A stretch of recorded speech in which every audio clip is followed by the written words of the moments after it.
Hi, everybody.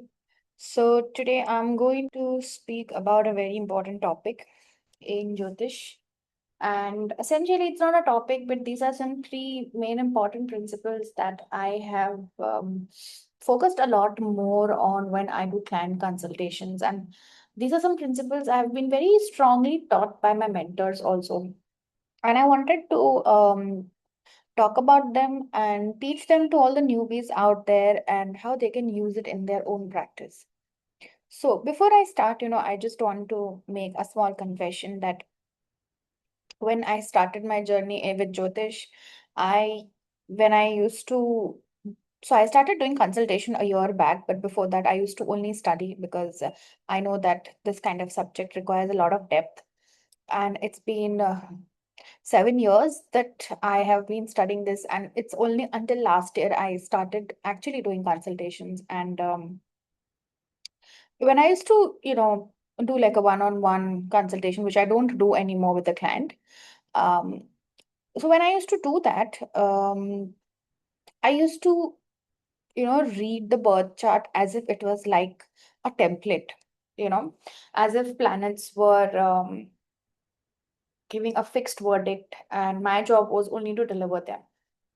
So, for example, like I would say that if somebody had their Saturn in the seventh house, I'd be like, okay, there is a possibility of a delay in marriage, or someone with Rahu in their ascendant. I think that they could be restless, and they could be full of themselves.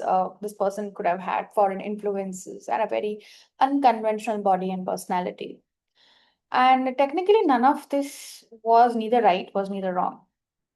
But I always felt that something was very off about the way I was reading. And somehow it always felt very off because I was giving the same reading to every other person with a similar kind of placements. But yes, depending on the sign they are in, the variations would differ. And you know, basically what I was doing was, let's say there's a woman coming from Rajasthan, or let's say there's a woman coming from the New York. Um, I would be giving them the same reading, but eventually I realized that a woman coming from Rajasthan and a woman coming from New York, they're two different cities, and these two women will have different set of parents, even though their charts look very identical, and yet their lives looked nothing alike. That's when I came up, that's when I remembered my teacher used to talk about Desh Kaal and Patra. So obviously back then I did not focus much because these are very technical terms and they did not have any solid studying. But when you start practicing Jyotish and when you actually start giving consultation to people, you realize that something is off. And when things started falling off, I started focusing on three very important pillars, which is Desh, it means place, Kal means time, and Patra means the person or the vessel. And today in this video, I wish this existed. When I was starting out, it did exist, but it was not emphasized on much. But if you understand these three things, you will never give a wrong consultation, or you will not blindly do a consultation. So let's understand what is Desh, Kal, and Patra. So, which means place, time, and person. So, it's not a technique, like I said, it's not a dasha system, neither is it a divisional chart. It is something much more fundamental than that. It's a principle through which interpretations should be given. It's a framework, it's a philosophical framework that sits underneath Vedic astrology. And it essentially says that context is everything. This phrase appears in very classical Jyotish text as a reminder to every practitioner, which is before you open your mouth about someone's chart, these three things should be the framework for you to give a consultation. Number one, Desh, which is the place, the geography, the culture, the social terrain, a person was born into and lives within. Kal, the time in which he's born, the planetary periods they're running, the transits that are active at their age, and the larger cycles of their life. And Patra, the vessel, the person himself, the ascendant, their level of awareness, their progression, their inheritance, their capacity to metabolize what planets are offering to them. Which also tells us that the stars speak, but they do not speak the same thing to everyone, everywhere, at all the times. And this is why two people, even despite of having identical charts, live completely different lives. This is why the Saturn transit can feel like freedom to one person and it can be claustrophobic or collapsing to the other. And this is why same planetary placement means something entirely different depending on who, where, when, and where they are. Let me take you through each of these in detail. Desh. I want you to see Desh as geography. Or let's say I want you to hear this word as more than geography. When I say Desh, I mean the entire culture, the society, the social, the physical terrain that you are born into and living within. The values of your community, the expectations placed on your gender, the economic reality of your family, the religious or spiritual framework that surrounded you from childhood, the stories your land carries. All of this is Desh. And all of this shapes how the chart, how you're living your given chart. So let me give you a very concrete example. Venus in the second house. It's a beautiful placement. It is Venus's house. Okay. So when Venus goes in the second house, it's associated with beauty, pleasure, refinement, artistic sensibility. Often indicates someone who brings, a certain softness and elegance to their family and to how they handle money and resources. Now, take this placement, put it in the chart of a woman who's born into a matriarchal, artistically celebrated family in Kerala. Her second house Venus's energy is welcomed. She's nurtured. She's allowed to express. She's praised for her aesthetic sensibility. It becomes a gift and she's free to live it out. Take the same chart, same rising, same Venus, and place it in the context of a woman who's born in a conservative family, where beauty is considered vanity, where pleasure is a suspect, where a woman who spends time on art or aesthetic is considered very frivolous. That Venus gets suppressed. It goes underground. It starts to show up as guilt, a secret indulgence, and a complicated relationship with money and self worth. Because the Desh didn't welcome the planetary energy. The chart did not change, but how it is lived, what is possible, what is welcomed, that changed everything. I know a year back somebody came to me for a consultation and they said that they are born on 27th of December. I don't remember the year clearly, but they mentioned a particular year and they said that my date of birth and Salman Khan's date of birth is the same. In fact, I have a Mars in Capricorn, and Salman Khan also has a Mars in Capricorn. But why, will I also be as successful as Salman Khan? And that's where I told him that just because you have a Mars in Capricorn and just because you're born on the 27th of December does not make you Salman Khan. And that is Salman Khan's destiny. He comes from a family that belongs to film fraternity. So for him to get into films, to get a break, was much easier and much smooth. So his acting capabilities are nurtured in the family, whereas this person who came to me for consultation had no one in the film industry from their family. No one actually nurtured the Mars and Capricorn, right? So, does this mean that if we have similar placements to celebrities, we become them? No, we have our own fate.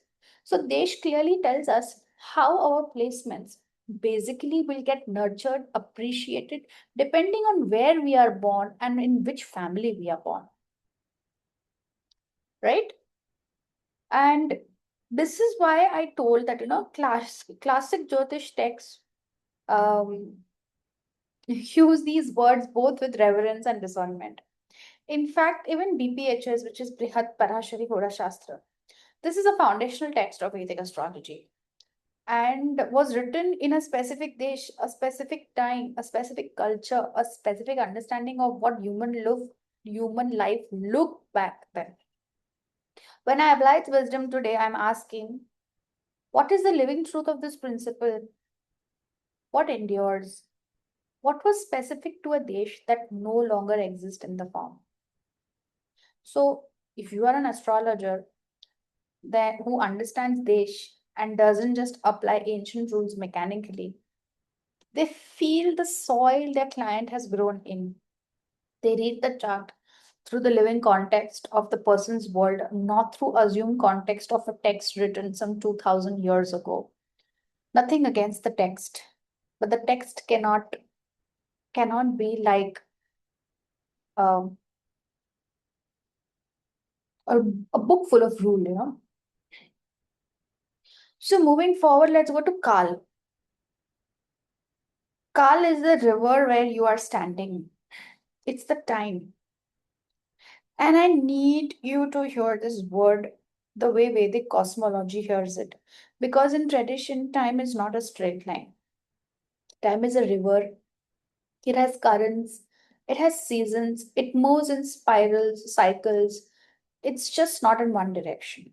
When we talk about Kal and astrology, we are not just talking about the date you were born. We are talking about the multiple layers of time that one could be operating simultaneously and that shape how a natal chart actually is experienced.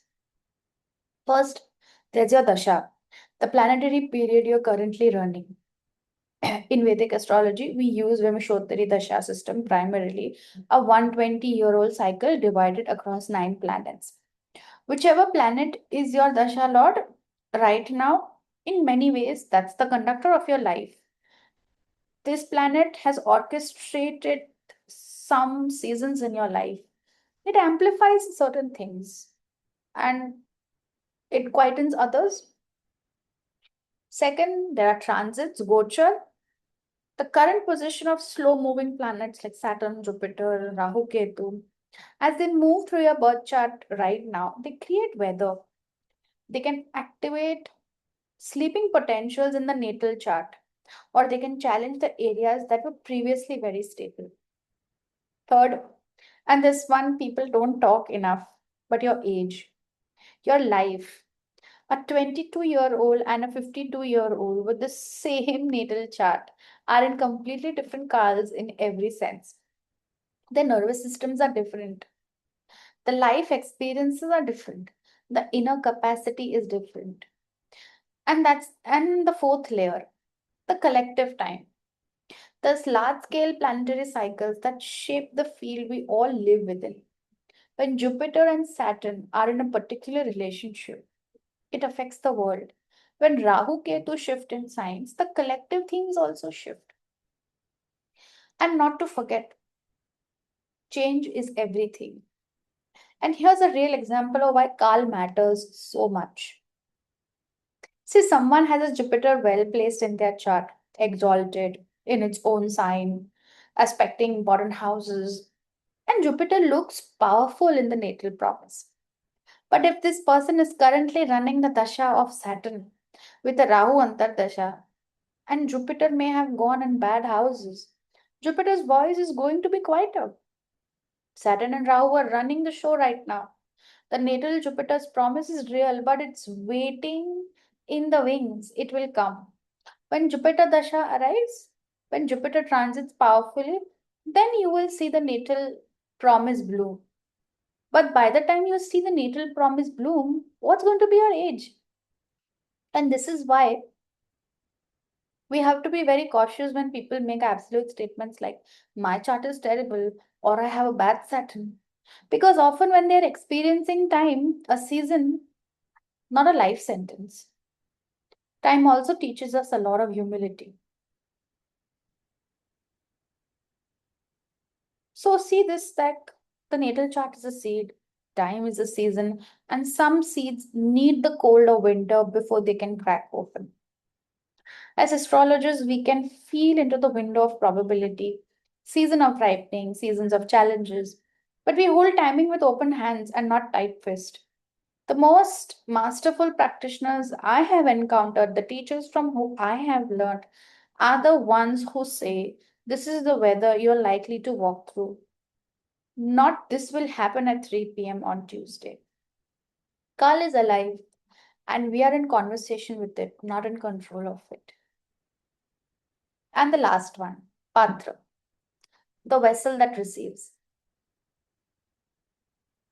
And now we come to the one that moves me the most, the person himself. In Sanskrit, the patra means a vessel, a container, a cup that receives. And in that context of Jyotish, the patra is the person, the ascendant. The human being is living the chart. Of all the three, patra is one of the most frequently ignored, and I think it is the most important one. What patra means? Patra is your rising sign, but it's not your only rising sign. It's not just your moon, it's not just your sun. Patra is the full complex living reality of who you are as a receiving vessel. Your nervous system. How was it shaped by your early experiences? Your ancestral inheritance. The patterns, the wounds, the gifts that have been passed down through your family systems, often without anyone realizing. Your level of self-awareness and how conscious you are of your own patterns and projections.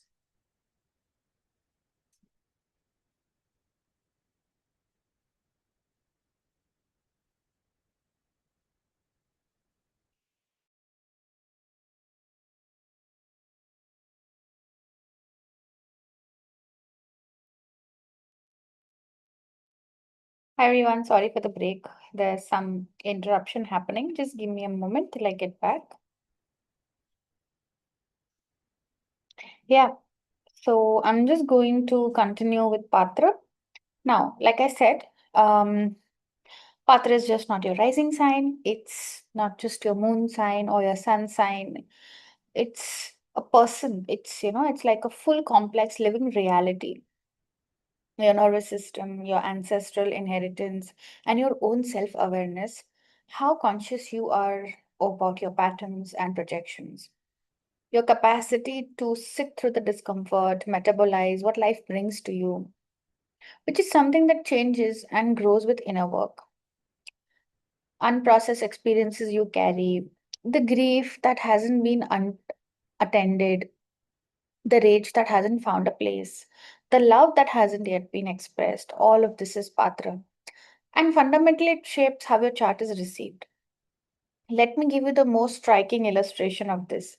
I've seen genuinely two people with the same identical charts, same ascendant, same planetary positions across houses, even the same dasha, even the similar ages. And their lives look completely different. Not slightly different, but completely different.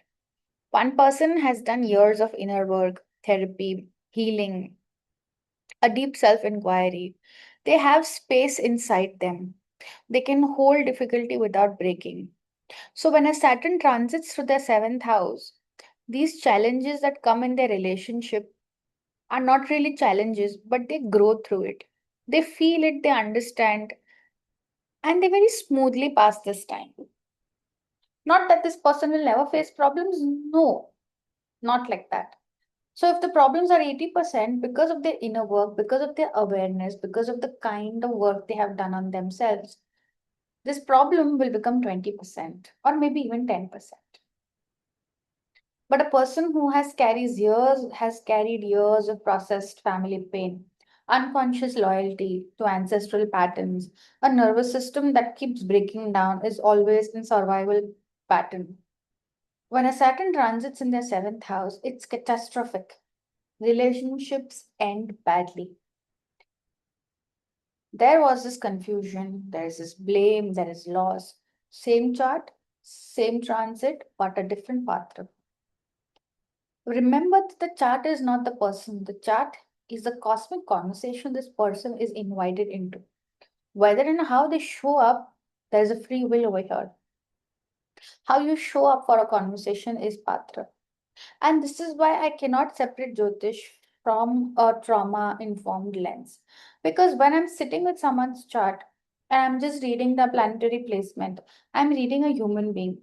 I'm reading a human being who has a history, a body, a nervous system, a family that lives inside them, whether or not they're consciously explored it. I don't read a chart and tell someone what will happen to them as if they are passive recipients of fate. I read the chart, which is a map of invitation, and then I ask who this person is. Who are they carrying? What have they already transformed, and what are they still asleep to their own patterns? And the beautiful thing, the truly beautiful thing is the patra is not fixed. The person who comes to me today is not the same vessel that they were 5 years ago. Healing genuinely happens. People do inner work that deepens their capacity, that changes their capacity to receive. The same chart begins to speak completely differently, and this is progression. Planets that were expressed unconsciously through repetitive patterns, through compulsive behaviors, through things that kept happening to you, can begin to consciously be integrated and expressed. This is one of the great possibilities that open up when you do inner work and you use inner work in your astrological practice. So, how does this actually change the way I work? When I sit with a person's chart, I'm holding these three very close. I ask, what is the soil this person grew in? What cultural messages did they absorb? What was celebrated in their dish and what was suppressed? How did the world, what did the world teach them and what has shaped for them? I ask, what timelines are they are right now in? What is their dasha? What is the current transit and the larger life they are in? Are they building? Are they releasing? Or they're being asked to go inward? And I ask who this vessel is. What are they carrying? What is the capacity right now? Are they in a place of relative stability? Or are they in the middle of a storm? What have they already healed? What is still asking to be seen? And only when these three come together, the chart comes alive. And this is what separates astrology from a mechanical prediction. This is what allows a reading to feel like a deep exhale, a recognition, rather than a verdict being handed down. Because ultimately, Desh, Kal, and Patra are teaching a relationship. They're basically teaching you the relationship of the cosmos with the person, the relationship that is across timelines. Because what is written in the sky is what is lived through the body in a specific time, in a specific place. The chart holds the potential, but the human being holds the key. They have the free will. I started studying Jyotish because I wanted answers. I started my inner work when I started doing Jyotish. I stayed because I found something better, a more nuanced, more beautiful language for the mystery of human being. Desh Kalan Patra taught me that astrology is not just about prediction or only about prediction. It's about context. It's about meeting someone exactly where they are in life, where they're living, what is their body, what lessons their soul are meant to learn. The stars are not speaking in a vacuum. They are speaking to you here now and in the particular skin, the particular season, the particular geography of the heart. And that makes this work very sacred. If this has landed for you, I'd love to hear which of these three you feel the most has influenced your own life. Drop in the comments and I will genuinely read every one. And if you've been curious about your own chart and want to explore this, I do personal Vedic commercial readings as well as spiritual readings. And the link to book is in the description. I also write about Jyotish, family constellation, tarot in my Substack. And if this video was useful, share it with someone who needs to know the language of the cosmos, which is the most beautiful thing you can do. And I will see you in the next one. Until then, bye bye.